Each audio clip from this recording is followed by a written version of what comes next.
азыр кайсы коррупцияны кармаба, анын артынан депутаттын же кайсы бир саясий топтун ушул адамды бошотуп койсоңуз деген сураныстар мына түшүп жатат. Парламентте чечим кабыл алып туруп, анан кайрадан ушундай сунуштар түшүп жатат. Бул күрөш коомдун колдоосуна, жарандардын ан сезимдүүлүгүнө жана активдүү позициясына дагы өтө муктаж.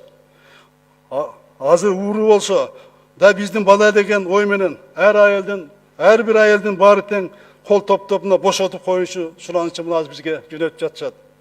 Анда кандай коррупция менен күрөш болот?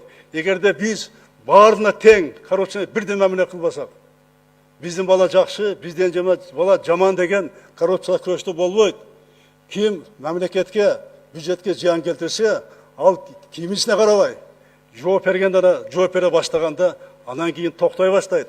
Ошондо сезет ар бир чиновник, ар бир адам мамлекет кызмат иштеген. Мына ушуну биз антикоррупциялык күрөштү бардыгында бирдей тең болуш керек.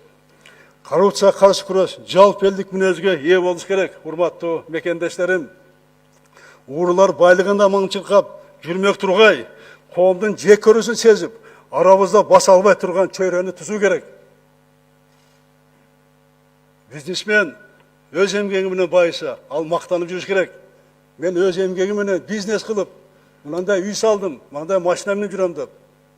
Уурулук кылган бюджетке зыян келтирип, бюджеттен урдагандар, алар арабызда жүрүүдөн коркуш керек. Ушундай биз коом түзүбүз керек.